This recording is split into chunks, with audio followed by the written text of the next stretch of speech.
Today we are delighted to have a true legend on the podcast. She is a multiple world champion, a USA Triathlon Hall-of-Famer, successful coach of an Olympic medalist and Ironman champion, inspiration to many thousands through her Bedhead Chronicles on social media, and put simply, one of the great ambassadors and embodiments of the power of self-belief. So welcome to the World Triathlon podcast, Siri Lindley. It's so great to be here. Thank you, Doug. I can't wait for this conversation. As you know, I love this sport. I feel so grateful for my experience in it. So thank you for having me. We've got a lot of ground to cover, so from triathlon and well beyond. So just to paint a picture of whereabouts you are right now, and it's Friday evening here. You know, how's it been a typical Friday in the Lindley household? Well, it's a special, yesterday was Thanksgiving here in America. I am in Longmont, Colorado, which is basically just outside of Boulder. And this has been a special year because I overcame and triumphed over leukemia, which was the greatest challenge of my entire life, probably the scariest thing I've ever been through. But I am so deeply grateful. And yesterday was a huge day of just expressing my gratitude for this incredible miracle of life, and I think so much of what we learn being athletes and all the challenges we come up against when we are pursuing a goal that may seem impossible, it really helped me kind of master my mindset and to be able to get through what I have. But I am so happy to say that I am almost 9 months post bone marrow transplant, and I am cancer free. I get to live, which is the most divine gift I could ever ask for. And so this Friday, I am just feeling truly deeply blessed and grateful to be here and to be able to have this conversation and to be able to say that, everyone out there, athletes, what you are developing character-wise, challenging yourself with this sport is going to help you in every other area of your life, and it's just magnificent. That's fantastic. Yeah. So it was in July, was it, that you heard that you were clear completely? It was, yeah. I was diagnosed exactly a year ago on this past Wednesday. And it was so the day August before Thanksgiving last year. Actually. Yeah, exactly. So they were very different Thanksgivings. Yeah. Last year and this year were very, very different. So in August I found out I was cancer free, and I'm just continuing to get stronger and healthier every single day. And it's been quite the journey, but I'm just so deeply grateful to be here now and to feel as well as I do, and to be back. I'm back. I ran a turkey trot 5K, virtual yesterday on Thanksgiving. And that to me, when I was really, really sick and in hospital, I tried to really focus on the life that awaited me when I would triumph over this. And I would think about, running on my favorite trails and, being back with my athletes, coaching, and I would just see myself, doing these things again and feeling what it would feel like, and really putting myself in that space where I felt like I was there. And that helped me so much. So you can imagine, yesterday running 5K on the treadmill was just the most joyous experience ever, because I was actually doing what I've been dreaming of doing over the last year. And, granted, my goal was to run 5K in what I used to run 10K in under 34 minutes. And I did that. And I ran 5K in 31 minutes, which is, of course, nothing like what I used to do, but it just doesn't matter to me. It's the fact that I am running and I am alive and I am healthy. And that is such a gift. Right. And that was literally your first kind of run of that distance, was it? Had you set Thanksgiving as the moment you wanted to take that on? I'd been building up. I really can only run like maybe twice a week, and I've actually gotten up to 4.5 miles very, very slowly, like 11 minute 30 per mile. But my goal was to actually do a 5K where I could push it a little bit, not just go the distance, but push it a little. So that was actually me doing like, my own little 5K race. And um, it felt so good to not only know that I could go the distance, but that I could, challenge myself and push it a little bit. And it was just the ultimate celebration of life and living and this gift. And I think a great lesson, that I tell people now is sometimes on those days when you just don't feel like working out, like you just don't feel like doing it. I don't think I'll ever have a day like that ever again, because I just see like you get to do this. You get to move your body. You get to go for a run. You get to go for a swim. Like, what a gift, because I know what it feels like to not be able to do that. And I honestly don't think that I will ever again in my life dread having to move my body or do a workout. I just consider it the ultimate gift. Yeah. I mean, to have obviously not only be told that you've got a life-threatening illness, but that by consequence takes away everything that gives you pleasure as well. I mean, you're an incredibly positive person, but that sort of double header must have really shaken you, didn't it? Or did it actually sort of galvanize your inner positivity a bit? Yeah, I mean, it shook me. It turned my life upside down, and I was so overwhelmed with fear and shock and, all of that. But I knew that sitting in those feelings was not going to lead me to triumph. Sitting in feelings of how sad, how scared, how anxious, how sick I felt was not going to help me heal. So I made the decision, and actually the day of my diagnosis, I turned to my wife and I said, this is not my time to go. I am going to survive and I am going to thrive. And regardless of how bad it looked, like that was my decision. And I think that when we declare that, when we make that decision and we declare it to someone that we love and care about and that we're accountable to, what that made me do is discipline my thoughts, my focus, the meaning I gave every single thing that was happening to me. It made me have those thoughts, feelings, and meanings empower me rather than weaken me. So, for example, instead of saying, oh my God, I can't believe this happened to me, like, why me? Like, that's not going to help me. And instead, I thought, okay, maybe this is happening for a greater purpose. Maybe I'm going to learn something through this experience that is going to allow me to be that much more and give that much more to the world around me. Perhaps there's something I'm going to learn that is going to be a beautiful, powerful message that can touch people's lives and make a difference. So I found an empowering meaning. And in moments of, deep sadness or deep depression or just feeling so sick, I would acknowledge those feelings. I would love myself through it. And then I'd say, okay, let's change the channel. I'm going to change the channel to gratitude. I'm so grateful that I have my wife and my mom beside me in every single moment. I have the best doctors in the country. I've got my spirit, I've got proof, of in the past where I was faced with something that seemed impossible, but I found a way to overcome it and make it possible. Like I have proof of times that I have overcome and I have triumphed. And so every time I was lost in those horrible emotions and feelings that were not helping me heal, I would change my focus to something that would empower me. And gratitude was the bridge. Gratitude is what gave me hope. It gave me energy.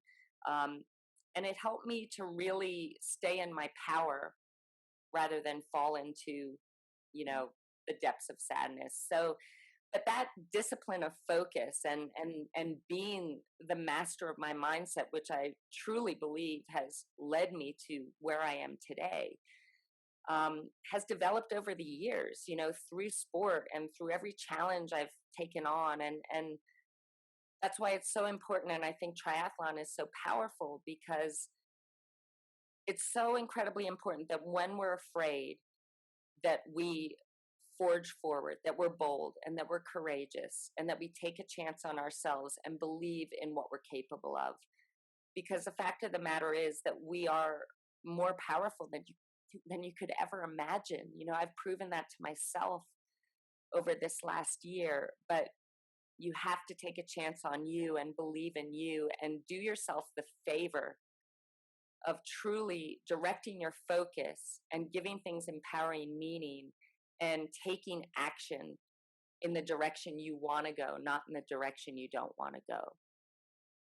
Yeah, because it's not just about the fear of a thing and having to overcome that. It's if you're trying to recover from something or overcome something, then the negativity can become a self-fulfilling prophecy, right? That there isn't, how can there be any science behind it, but the power of that positive thought in healing actual, life-threatening diseases or in people overcoming that.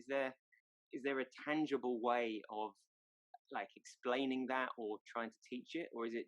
I think so. I mean, I think there are many human examples of people that have triumphed because of how they manage their mindset. And my greatest mentor, Tony Robbins, has always said, where focus goes, energy flows. If you focus on, failing or not making it through or not having what it takes, that's what you're going to create. But if I'm focusing on being strong and being strong and surviving and thriving, every decision I make is going to be with that in mind. So, for example, I got diagnosed and it's like, okay, what do I need to do now to ensure that I go into this treatment as strong as possible and that I come out the other side surviving? So if I'm focusing on healing and I'm focusing on having what I need and I'm focusing on getting through this, that's what I'm creating.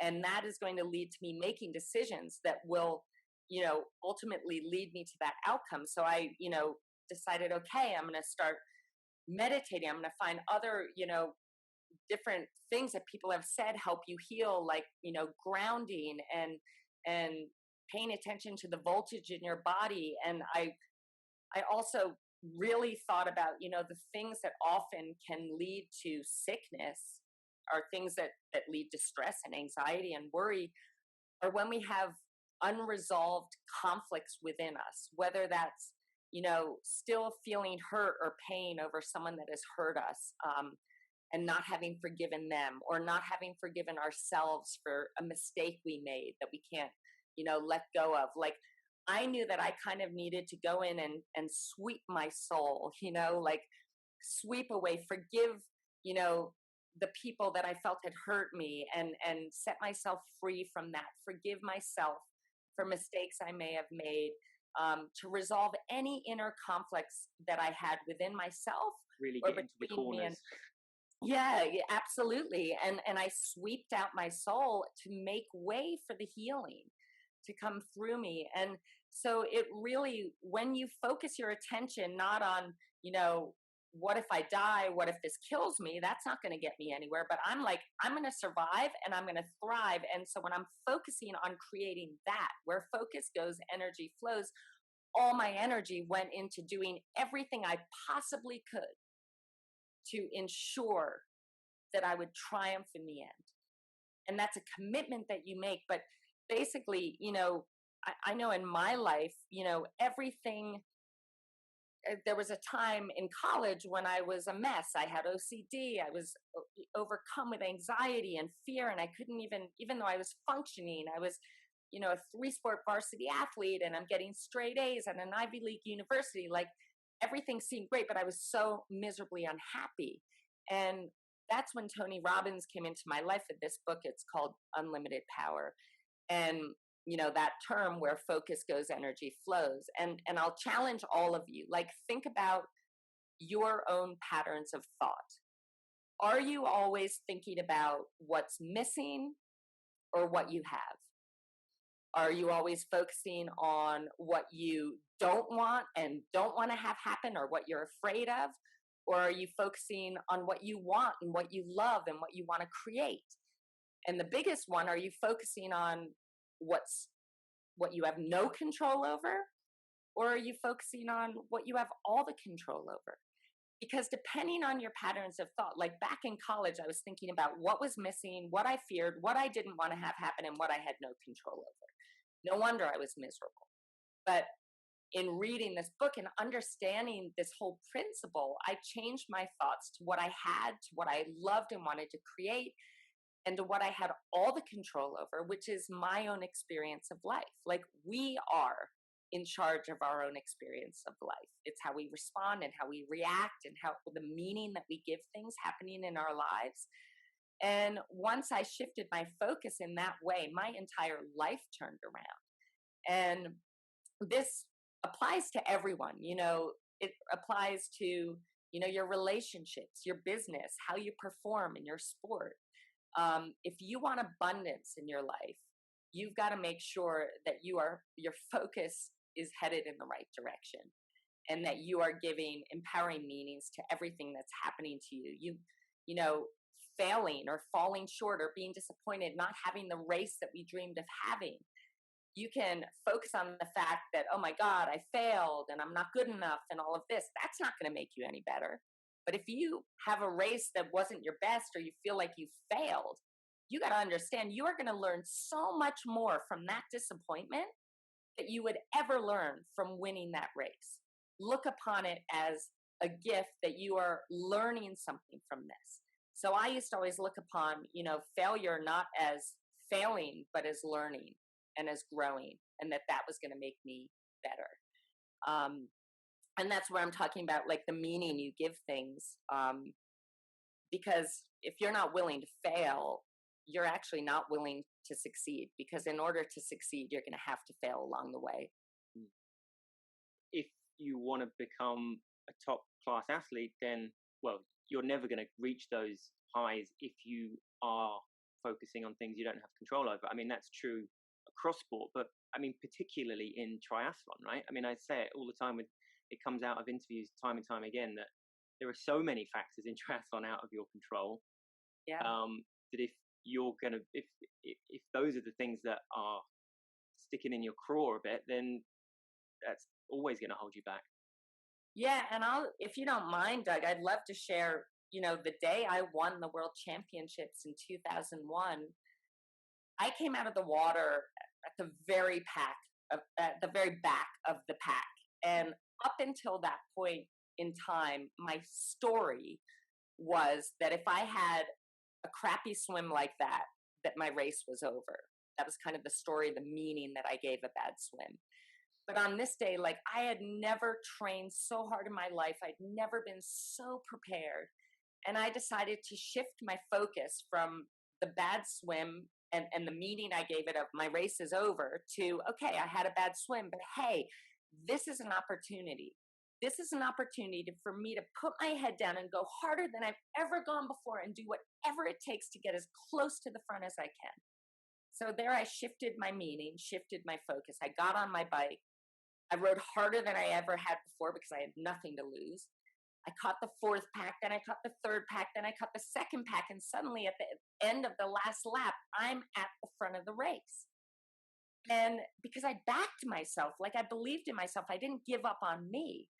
And I got off on the run, and I took off like a bat out of hell. I had McKeely Jones, who I think was #1 in the world at the time. She's right on my shoulder. But I had, like, never felt so alive in my entire life because I took a chance on me. I didn't give up, and I didn't assume that my race was over because of my crap swim. And I ended up having the race of my life and became the world champion on that day. Now, if I had followed or believed in my usual story that bad swim race is over, I wouldn't be a world champion today. So that's how powerful it is, in motion, like in a race, how when you shift your focus and change the meaning of the things happening around you, it can totally elevate you to your greatest race ever. So that's just kind of a small example of how this works. And was that change in your mindset, that kind of very conscious thought of I can do this, a result of that particularly precise and complete preparation that you had put into that race, do you think, that you were talking about? Yeah, I mean, it's not like I thought, okay, I need to shift my focus and change my meaning. Like I look back now and I see that that's how I won that race. That's how I created that on that day. Mm. Um, but it was a matter of like really focusing on, my God, I have worked so hard. I am so ready for this. And sometimes your greatest races are going to come, you know, starting with something bad happening, but you can't define that and assume that everything's over. Like, I mean, great races, I don't think I've ever had a perfect race in my entire career. And I don't think I've ever seen any of my athletes have a perfect race. And so if that's what you're searching for, and until you suddenly arrive on this perfect day, you're missing out on so many beautiful victories. Whether you win the race or not, it's a matter of, being the best that you can be on every single day, you know, being better than you were the day before, whether that's physically better or mentally stronger or more disciplined with your thinking. Um, but don't miss out on those incredible races because you're waiting for the perfect day, because that perfect day may never come. And you discovered the Unlimited Power book. You said, was that while you were at college? So that was even before you took up triathlon. Yeah, that was like so that was so long ago. That was when I got 1991. And what I thought that book had done for me was just free me from the chains of my OCD and led me into a place where I wanted to find out who I am and learn to love that person. And it freed me from a lot of pain of my childhood and growing up. But what I realize now is that those tools, translated so beautifully into every other aspect of my life, including, my time going through sport. And when I started triathlon, like I didn't even know how to swim, and I was 23 years old. I mean, but I fell in love with this sport. I thought, this is the coolest thing ever. I'm going to find myself through this sport. And I wanted so desperately to, like, my dream was to become the best in the world, to win a world championship in this sport. And, you know, I was kind of a joke because I was so bad. My first race, I was like dead last, and I couldn't swim. But I was so eager, and the sport made me feel so alive. It was everything that I ever dreamed of feeling and doing. But I remember when I made that decision to commit my life to this, I said to my mom, I want to be the best in the world in this sport. And she kind of looked at me like, oh my God, my poor daughter, she's just crazy thinking she can do this. But I knew at that time that two things had to happen, and the most important things. And one of them was that I needed to let go of trying to be everything I thought I needed to be for everyone else around me, because I was a people pleaser and I was just trying to be what I thought I needed to be. I needed to be fearlessly, authentically me, to be my most powerful self. And I needed to become someone that was willing to fail. Understanding, that it is through our failures and our disappointments that we learn and we grow the most. And that was going to be necessary for me to go from where I was, which was I sucked, to achieving what I dreamed of achieving. So those were my two big things that I had to do in the beginning of this journey. And then it was just a matter of, immersing myself in the sport, training harder than I ever thought imaginable, modeling the very best athletes in the sport, doing what they did. If you model people that have already achieved what you dream of achieving, and you do what they do, of course that's going to take you to all new levels of performance. And, I surrounded myself with people that were going to push me to be better than I was. And all those things, were kind of the secret to my success, my eventual success 8 years after setting this goal. Like, so you were diagnosed with OCD. I mean, what, in the sort of early 90s, was it? I wasn't diagnosed, actually. Um, I felt like an absolute crazy person, Doug. I mean, I was one of those people. I'd be getting ready for a lacrosse game, and it would take me an hour to leave my dorm room because I had to put my socks on and off 1,000 times until I could get a horrible thought out of my mind.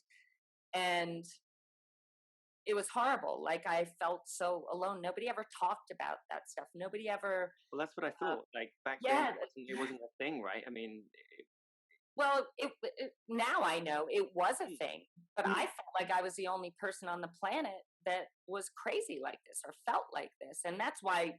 I mean, No, but I mean, it's as a side note, discussed so openly now and widely, and like it's a yeah, a well recognized thing, isn't it? But back then, yeah, I there was no word for it. no word. So it was a battle I fought on my own.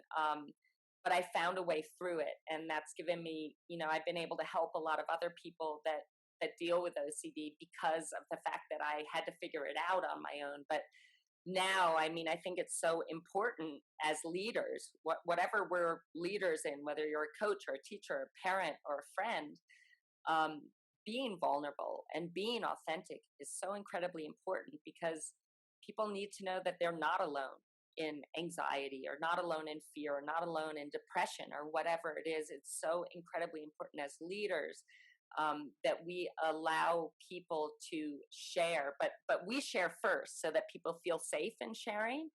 Um, and then when they do, the minute you know you're not alone, you already feel better, you know? And some of the manifestations of OCD must have helped you become a better athlete, right? The focus on small things and so on. I always think, if you're and therefore in many ways you were very lucky to, I mean, you were always a sporty person, but you were lucky to have triathlon then became the thing you focus on. For people who never find that thing, who have OCD or something similar, it must be terrible. Yeah, I totally agree. And I do think, I mean, in a sense, it's a bit of a superpower because you are paying attention to detail, but there's that fine line, there's that line that if you cross it, it just robs you of joy and happiness in your life. And that's where I Yeah. had come to is yes, I was, you know, like I said, a great athlete, a great student, but I was miserable. I mean, so unhappy and so scared in my own skin. And that's where it becomes a problem. But, having had that level of OCD, I'll always be a little obsessive compulsive, but in only the way where it helps me. It helps me perform, it helps me achieve and all those things. But if it ever gets to the point where it's robbing you of your joy and fulfillment in life, that's when you really need to say, okay, I'm going to get some help on this or try and figure out how to have this serve me rather than hurt me. Do you think the people around you back then were aware of how you felt? If you're performing as an athlete, you're performing, getting great grades. Was it still? Do you think it was still obvious to people that you were unhappy? Were you getting support and so on, or would people not really have picked up on it? Well, first of all, I mean, what's crazy is like even my mom, who I was closest to, never knew that I was struggling with OCD. Like nobody knew I hid it so well, which also made it that much more painful. Um, but no, on the outside, it looked like I had it made. It looked like I was happy, well adjusted, performing. But on the inside, I truly was slowly dying. And that's what was pretty scary about it is that nobody knew except me. Um, but hey, I found my way through it. I found a formula that works. And by going through that and overcoming that, it just gave me such a strength and an internal wisdom to be able to handle anything that came my way, beyond that point in time. So when you said earlier, you said to your wife that you were going to thrive again coming out of the illness, or well, no, actually, as you had just been diagnosed. At what point, that's such a great phrase to or a word to use, right? To thrive is everything. At what point in your life did you become somebody who felt, the pursuit of thriving and being able to thrive was what you were about, and you were kind of losing the shackles of everything else before. Doug, it's crazy because I felt the most blissful and the most like I was thriving in my life in the past few years before this diagnosis. And, that's a crazy thing. I felt energetic and I was, loving everything that I was doing in my life, my coaching, we run a horse rescue ranch here and, speaking all around the world and speaking for Tony Robbins on his stage, like, and being happy in my marriage and my friends and my family. So yeah, I felt like I had found that sweet spot where I was living my bliss, living in total alignment with my values and what matters to me, surrounding myself with people that bring out the best in me and that I bring out the best in. And then this happened. But I think that I never looked at that like, oh my God, how can this happen right when life is exactly where I want it to be? Instead, I thought, okay, again, like there's got to be a deeper purpose for what's happening for me right now. And maybe that is, I am so blessed to have the opportunity to speak to 15,000 people at a time at Tony Robbins events who, first of all, what a dream. I'm speaking for my greatest mentor, on his stage, which is a dream come true. But I have an incredible platform where I can touch lives and make a difference. And I kept thinking, maybe I'm going through this because what I discover through this journey is going to give me a greater wisdom that I can share, to a lot of people that can make a difference. And maybe that's why this is happening. And so how I handle this, how I get through this, how I deal with this, how I use this is going to be everything to me. And it also gave me that much more, inspiration to want to make it through. And I hope that makes sense. It's a very, one of the greatest lessons that I learned through this journey through leukemia was, I've always been such a giver. I just give and give and give and give some more. And that's what, fills me up and makes me so happy. But I've always struggled to receive, whether that has been me not feeling worthy enough or me, whatever is behind it, I've always struggled to receive. And when you go through cancer, you reach a point where you have no choice, but you have to receive the help, support of others. My wife had to make the money in the household and support me. My mom and my wife had to, care for me through this, the doctors and nurses. So I learned how to receive through this journey. And the most powerful and beautiful thing about that is that once we are able to receive as well as give, we have so much more to give. When you're just constantly giving, you're going to run dry. You're going to, not have enough energy to keep giving. You'll only have so much to give. But when you're able to receive, you're constantly nourishing yourself and being able to give that much more. And I truly feel that in learning how to receive, thanks to this journey, I now have so much more to give. And that feels like a beautiful gift. And it also, speaking of not being able to receive, and had that been me not, for whatever reason, not feeling worthy of that, I know now more than ever, not just how loved I am by my wife and by my mom and my dad and my sister, but how much I love myself and care about myself. When I thought that I was going to lose my life, that's when I really stepped in for me and said, it's not your time to go, Siri. Okay. You've got so much to give to this world. And I realized how much I love myself, and that for all of us, when we love ourselves, we can do so much more in this world. We can feel that true joy that we all so deserve. We can celebrate who we are and express ourselves by being all of who we are. And that is such a gift to not only the people in your life that you love and care about, but it's such a gift to this world, because we are so much more and we can give so much more when we truly live authentically as who we are. But that requires you to love and appreciate yourself first. Yeah. I guess you must be just itching to bounce back and get back on the, or have you already on the kind of speech circuit and so on? Have you? Yeah, the amazing thing, and I feel, it's kind of the silver lining of COVID, is that I never stopped coaching. Staying connected to my athletes really gave me energy and helped me, feel like I was strong and alive and all these things. And because of COVID, every event has gone virtual. So I've actually done 7 events so far in the last few months virtually. So I've been very blessed.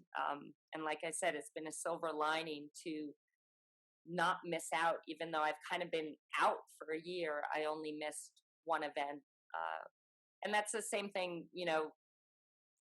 I feel about coaching as well. Like, had everything been normal and my athletes were all racing around the world, like, I would have missed that and I wouldn't have been able to be there for them. So I do feel like I've been very blessed to the timing of this all, although it made it, I didn't focus on this, but it made it super scary. Being immunocompromised and going through this amidst a pandemic is pretty scary, but I didn't focus on that.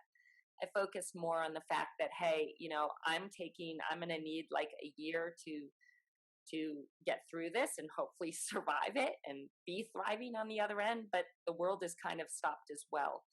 So it was a comfort to me. I mean, that's horrible to say because this pandemic has been just devastating, but the timing has kind of helped me, not to miss out on all the things I would have had it been different.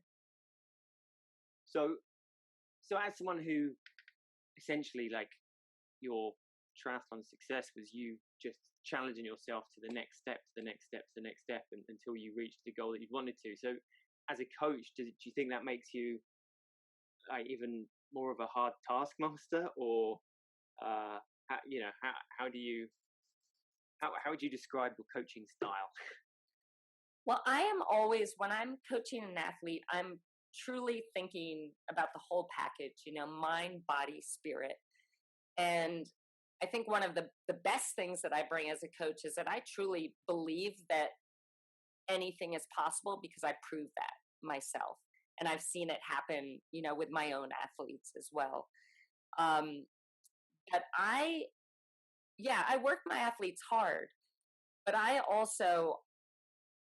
want to know what is motivating them, why they want this. Like, what is their deep emotional reason why they must achieve these goals that they have for themselves?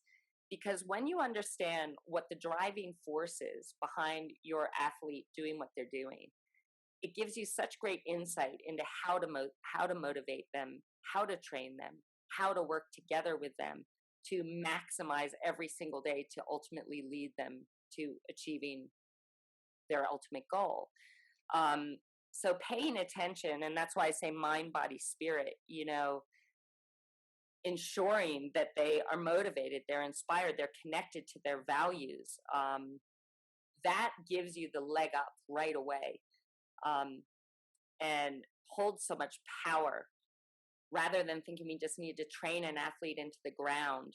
Having an understanding of their deep why and what's driving them, what's motivating them, gives you an ability to really tailor the actual physical training to get the very most out of each athlete.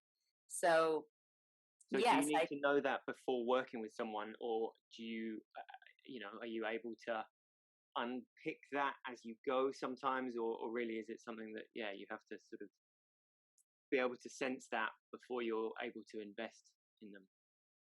I'll invest. I mean, first of all, choosing who to work with is definitely something I invest a lot of time with, because you want to know that it's the right fit. So I guess I'm going to know enough before I get started, but most of it you discover through the process, and that's the fun of it. Is, there's this amazing quote: I saw the angel in the marble and I carved until I set her free. It's by Michelangelo.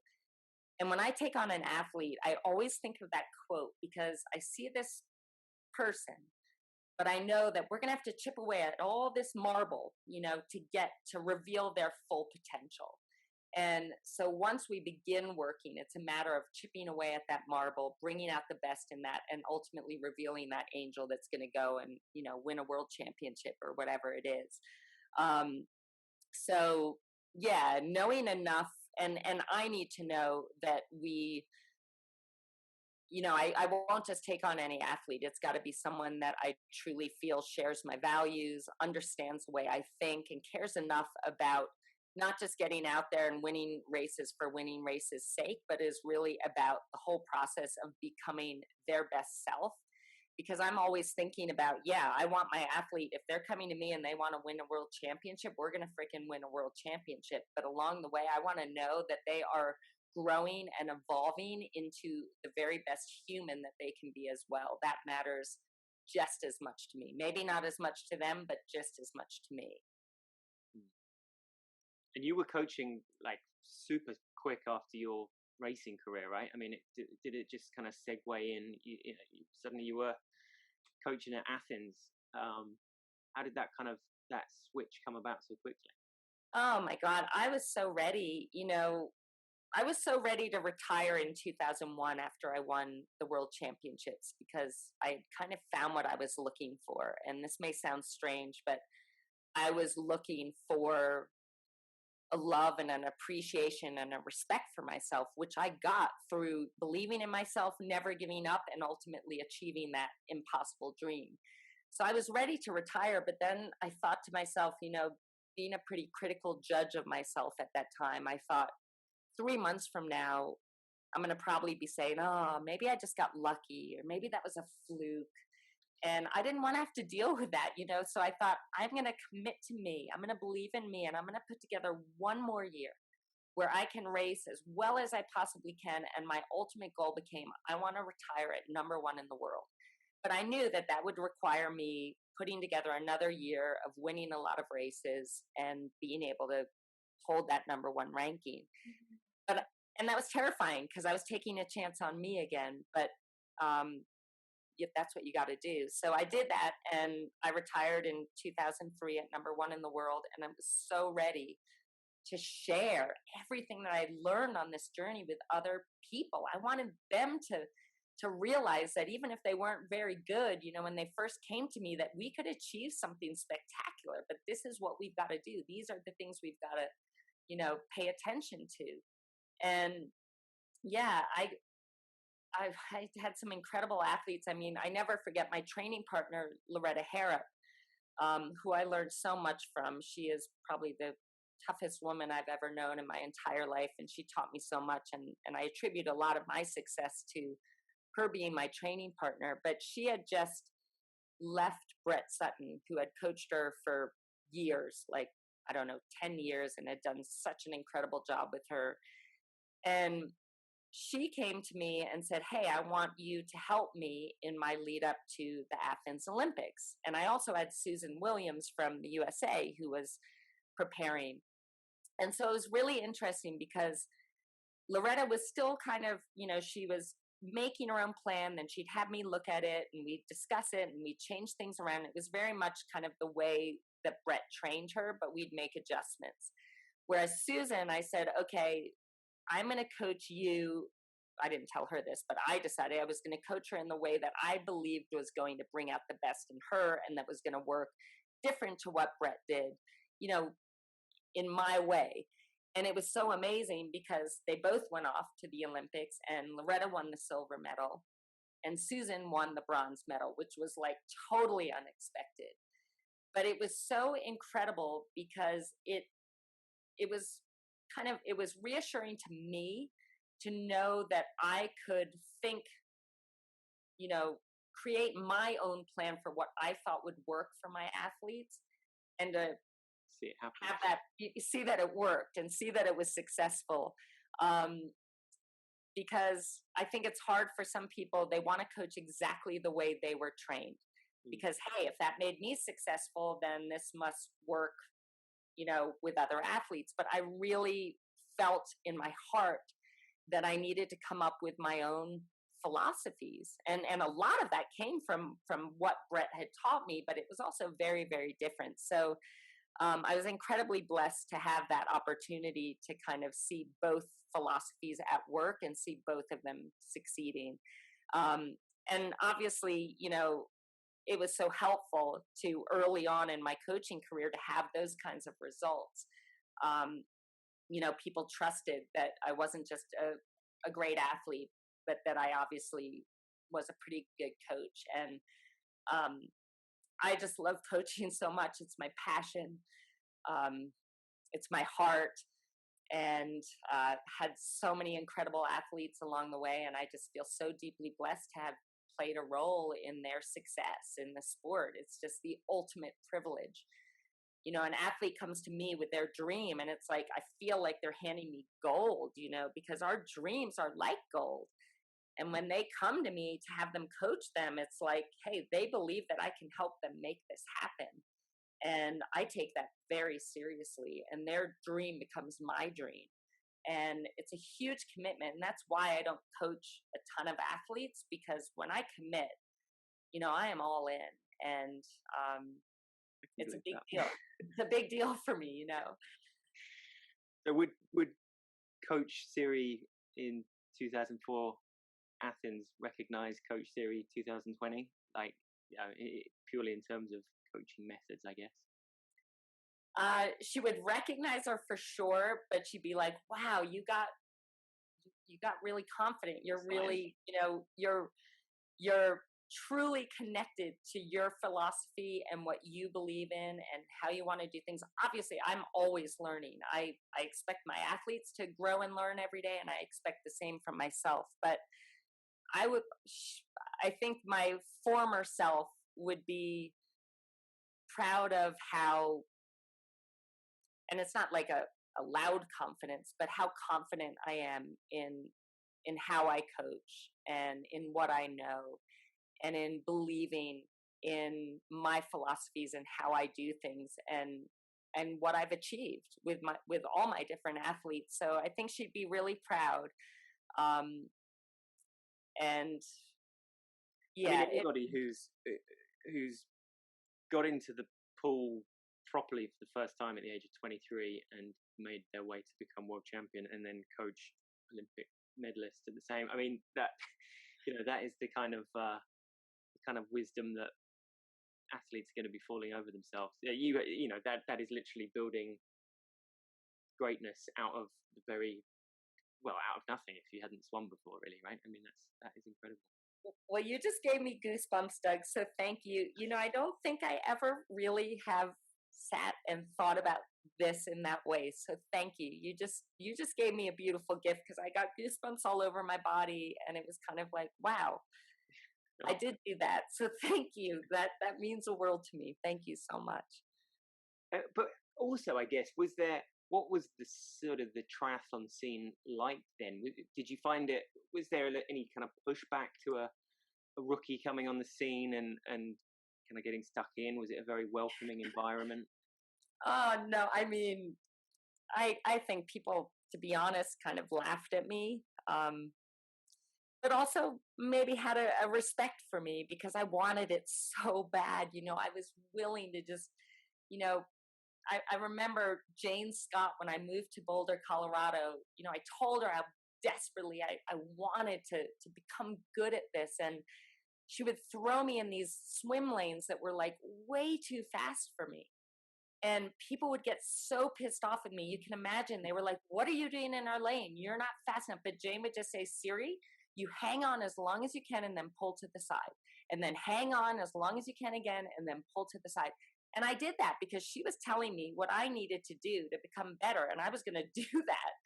But people got really frustrated with me, you can imagine, and kind of laughed at me. But I wanted this so bad, and I was going to do whatever it took to become proficient in this sport. And I'm so thankful for people like Jane Scott and Yoli Cassis, who was my first coach, who weren't afraid to ruffle some feathers by putting me in with people that I didn't belong with. But I fully understood that I needed to surround myself with people that were going to kick my ass, that people that were going to show me like how far I needed to go before I could get to where I wanted to be. Like I needed that. And I'm so grateful that I had mentors and leaders that were willing to put me in situations like that, knowing full well that probably the other athletes wouldn't really like it very much. Mm. And obviously 2004 was only the second time it had been on the Olympic program. And so, yeah, I mean, you've been there, you've witnessed firsthand triathlon's development. I mean, it must be very exciting to see as it has progressed to where it stands now as a sport. It's amazing. I'm so impressed and so proud of, there's so many people that were around in the day when I was racing, and I think, God, they must be so proud because they're still working it, people that are on the board or running the races still, like they must be so proud. But I'm so grateful that I was racing at the time that I did, kind of when things were just becoming big and grand and all of that. But it is definitely, it's so incredible to witness, how the races are run now and how big a stage we're on now and being in the Olympics. I mean, it's just absolutely incredible. So I'm so proud of our sport and everyone in it, to see how far we've come and to know that so many more people know what triathlon is now, and they too now can participate at whatever level, and it changes lives. It makes a difference in this world, and I'm thrilled to see where things are today. It's incredible. You guys have done the most amazing job. Well, and it's nice, you're been at the top, but you're still so entrenched in the sport. It's not like you're kind of misty-eyed about the past. Yes, you're very happy to have been competing at the time that you were, but yeah, you're still at the pointy end of it, very, very much. And so happy to be. I will be a part of this sport, God, for years to come. I know I've been involved for a long time, but like I said, it's my passion. It's in my heart. And I know that I can have an impact with the athletes I work with, and that means the world to me. If I can witness more of my athletes achieving their ultimate dream and living the life that they've only dreamed of, but seeing them work so hard to make that happen and ultimately achieve it, like that's just the ultimate gift and joy and privilege. So I'm excited for everything that's ahead. That's for sure. For decades and decades to come, I will be here. I promise. And are there any specific projects that you've maybe kind of cooked up over the last year, given what you've been through? Has the mind wandered to other things that you've specifically set your heart on achieving, or is it? Oh, definitely. I'm really seeing on a daily basis how the things that I'm doing are making a difference, and that means everything to me. That's kind of my mission in life, and I want to continue, speaking on the world stage and sharing my message, and making a difference in that way means so much to me. Coaching means so much to me, and I have some really exciting projects with certain athletes that I'm very inspired by. And my wife and I, over the last 4 years, have been rescuing horses from slaughter. And this may, at first, you may think, well, what does that have to do with anything? Well, actually, working together with these amazing horses, I believe, has made me an even better coach.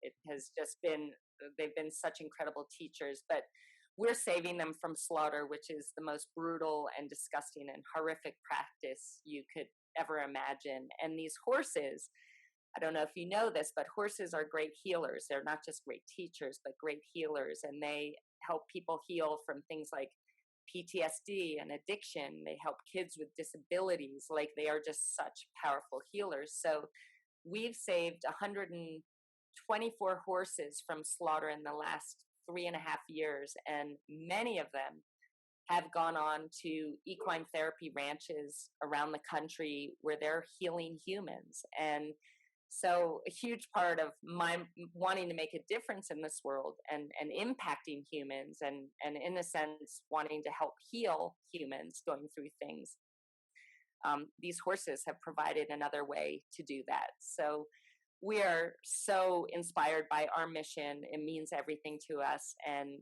it's making a difference in human lives as well, which is just really fulfilling.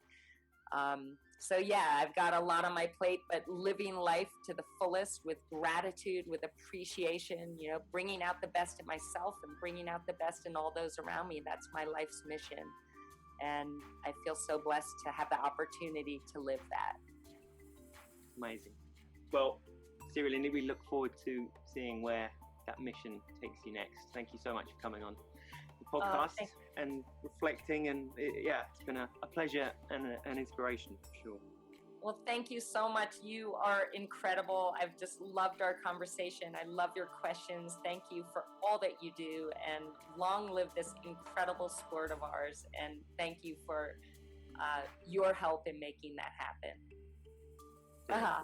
Well, thanks very much.